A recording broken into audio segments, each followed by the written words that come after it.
গুনাহ করবে পরে অন্তর মরে যায়।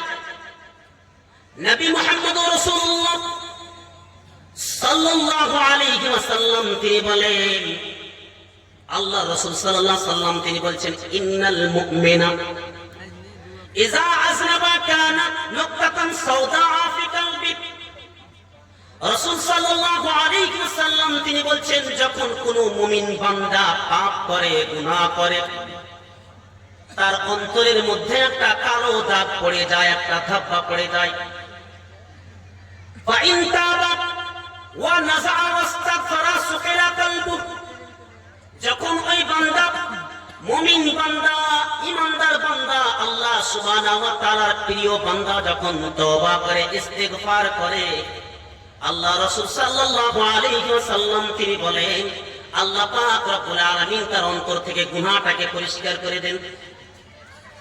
তার মানে যখন কোন মুমিন বান্দা গুনাহ করে, পাপ করে, তার অন্তরে কি করে যায়? দাগ পড়ে যায়। আবার যখন তওবা করে, আল্লাহ তাআলা সেই দাগটাকে মিটিয়ে দেন। তারপরে বলছেন, ওয়া ইন যাদা যাদাত হাত্তা ইয়াকলুয়া কলবু। রাসূল সাল্লাল্লাহু আলাইহি ওয়াসাল্লাম তিনি বলছেন, ওই বান্দা তওবা না করে যদি আবার গুনাহ করে ফেলে, তার মানে একটা গুনাহ হয়েছে, আরেকটা গুনাহ করে ফেললো, একটা গুনাহ হয়েছে, আরেকটা গুনাহ করে ফেললো, আরেকটা গুনাহ করে ফেললো, কিন্তু তওবা কিছু নাই। আল্লাহ তাবারক ওয়া তাআলার কাছে ফিরে আসে না, প্রত্যাবর্তন করে না। নবী মুহাম্মদ রাসূলুল্লাহ সাল্লাল্লাহু আলাইহি ওয়াসাল্লাম তিনি বলছেন, ওই বান্দার গুনাহটাকে, তার মানে দাগটাকে আরো বৃদ্ধি করে দেন। দেখেছেন? হাত্তা ইয়াকলুয়া কলবু, তার অন্তরে যে দাগটা ছিল ওটা বেড়ে যায়।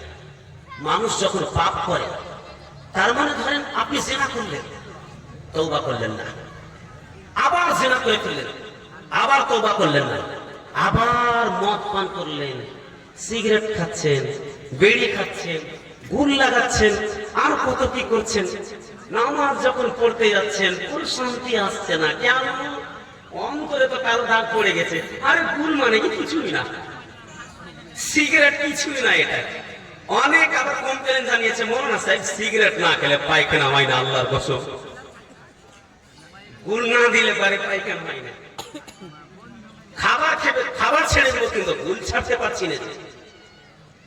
খাবার ছেড়ে দেবো, কিন্তু সিগারেট ছাড়তে পারি না। রমজান মাসের রোজা পর্যন্ত রাখতে পারছি না। কেন? অন্তর মরে গেছে।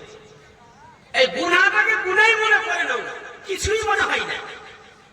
তার মানে এক নম্বর হলো কি, যে তার অন্তরে জং পড়ে যাওয়া। যখন আপনার অন্তরে জং পড়ে যাবে, আপনি বুঝতে পারবেন যে গুনাহকে গুনাহ মনে করবেন না। তখন এটাকে মামুলি মনে করবেন, ছোটখাটো জিনিস মনে করবেন, আর তখন একের পর একটা গুনাহ হতে থাকবে। ফাযালিকুম রাইনুল্লাযী যাকারাল্লাহু আযজা ওয়া জাল্লা। আর এটাই হচ্ছে মরিচিকা, যেটা আল্লাহ সুবহানাহু ওয়া তাআলা কোরআনে জিকির করেছেন, কি কাল্লা বাল রানা আলা কুলুবিহিম মা কানু ইয়াকসিবুন। কখনো না, কাল্লা, কখনো না, বাল রানা আলা কুলুবিহিম মা কানু ইয়াকসিবুন। আল্লাহ পাক রব্বুল আলামিন তিনি বললেন, তাদের অন্তরে মরিচিকা পড়ে গেছে, দাগ পড়ে গেছে, রাইন পড়ে গেছে, জং লেগে গেছে। কেন?